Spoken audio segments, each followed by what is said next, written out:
Hello viewers, இன்றைக்கி கதம்ப சாதம் எப்படி பண்ணுறதுன்னு பார்க்கலாம். வாங்க வீடியோக்குள்ளே போகலாம். இதுக்கு நான் ஒரு டம்ளர் பச்சை அரிசி எடுத்திருக்கேன். ஒரு சின்ன எலுமிச்சம்பழம் சைஸ் புளி ஊற விட்டுருக்கேன். இதுக்கு ஒரு பெரிய வெங்காயம் இந்த மாதிரி நீட்டமாக கட் பண்ணி வச்சுக்கோங்க.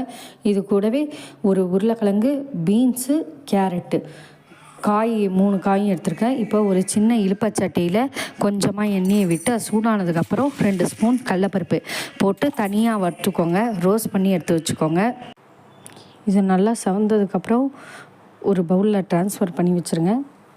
இப்போ அதே இழுப்பச்சட்டியில் 1 ஸ்பூன் எண்ணெயை விட்டு 2 ஸ்பூன் தனியா, இது நல்லா சவக்க வறுத்துக்கணும். சிம்மில் வச்சு வறுத்துக்கோங்க, இல்லைன்னா கரிஞ்சு போயிடும். இது ரெண்டையுமே சேர்த்து வறுத்தாலும் ஓகே தான். நான் தனித்தனியாக வறுத்து எடுத்து வச்சுருக்கேன். இது ரெண்டும் மிக்ஸி ஜாரில் ஆட் பண்ணிவிட்டு அதே இழுப்பச்சட்டியில் எண்ணெய் விடாமல் 4 சில்லு தேங்காய், இது கூட 4 வரமிளகா, காரத்துக்கு ஏற்ப நான் ரொம்ப கம்மியாக காரம் போடுறேன். உங்களுக்கு வேணும்னா இன்னும் கொஞ்சம் 2 போட்டுக்கலாம், கொஞ்சம் காரமாக இருக்கும். இப்போ நான் பண்ணுறது சுத்தமாகவே காரம் இருக்காது. இதையும் மிக்ஸி ஜாரில் சேர்த்துட்டு எல்லாம் ஆறட்டும். இது கூட 1/4 ஸ்பூன் பெருங்காய பொடி ஆட் பண்ணிவிட்டு இதை ஃபஸ்ட்டு ட்ரையாக பொடி பண்ணி எடுத்துக்கோங்க. தண்ணி எதுவும் விட்டுறாதீங்க. பாருங்கள், இந்த அளவுக்கு நல்லா பொடியாக பண்ணி எடுத்துகிட்டு இதுக்கப்புறம் கொஞ்சமாக தண்ணி விட்டு நல்லா பேஸ்ட்டு மாதிரி அரைச்சி எடுத்துக்கோங்க.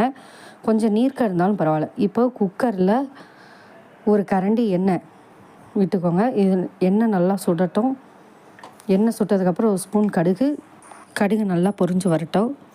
பொரிஞ்சதுக்கப்புறம் கொஞ்சமாக கருவேப்பிலை சேர்த்துக்கோங்க. இது கூடவே நான் பெருசாக நறுக்கி வச்சுருந்தேன் இல்லையா பெரிய வெங்காயம், நீளமாக அதை ஆட் பண்ணிக்கிறேன். வெங்காயத்தை ஆட் பண்ணிட்டு நல்லா ஒரு 2 நிமிஷம் கலக்கி விடுங்க. இந்த வெங்காயம் பச்சை வாடை போகணும். லைட்டிஷ் ப்ரௌன் கலர் வர வரைக்கும் நல்லா வதக்கிக்கோங்க. மீடியம் ஃப்ளேமில் வச்சா போதும். இப்போ நம்ம வெட்டி வச்சுருந்த காய்கறியை நல்லா வாஷ் பண்ணிவிட்டு ஃபில்ட்ரு பண்ணிவிட்டு இதோட ஆட் பண்ணியிருக்கேன். இப்போ இதை நல்லா பரட்டி விட்டுருவோம். அந்த வெங்காயத்தோட லைட்டாக கலந்து விட்டதுக்கப்புறம் 1/4 ஸ்பூன் மஞ்சள்தூள் போட்டுட்டு ஒரு 2 பரட்டினா போதும், ரொம்ப வதக்க வேண்டாம். நான் இப்போ இது கூட 4 டம்ளர் தண்ணி ஆட் பண்ணிக்கிறேன். 1 டம்ளருக்கு 4 டம்ளர் தண்ணி, 1 டம்ளர் அரிசிக்கு 4 டம்ளர் தண்ணி விட்டுருக்கேன். தண்ணி விட்டதுக்கப்புறம் லைட்டாக கலந்து விடுங்க.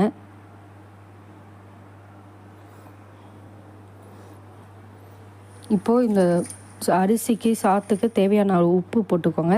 உப்பு போட்டுட்டு ஒரு 2 கலந்து விடுங்க. ஈவனாக ஸ்ப்ரெட் ஆகும். நான் கல் உப்பு தான் யூஸ் பண்ணியிருக்கேன். இப்போ 1/4 கப்பு துவரம்பருப்பு இது கூட ஆட் பண்ணிக்கோங்க. பருப்பை ஆட் பண்ணதுக்கப்புறம் நல்லா கொதி வரணும். இந்த மாதிரி கொதி வந்ததுக்கப்புறம் நான் அரிசியை நல்லா களைஞ்சி வச்சுருக்கேன், அதை இது கூட ஆட் பண்ணிக்கலாம். அரிசியை ஆட் பண்ணதுக்கப்புறம் ஒரு 2 தடவை நல்லா கலந்து விட்டுருங்க. அப்போ தான் சாதம் ஈவனாக வேகும். இப்போது குக்கர் மூடி போட்டு விசில் விட போகிறோம் நம்ம. அப்போ தான் நல்லா குழஞ்சி வரும். 5 விசில் விட்டுக்கோங்க, கரெக்டாக இருக்கும்.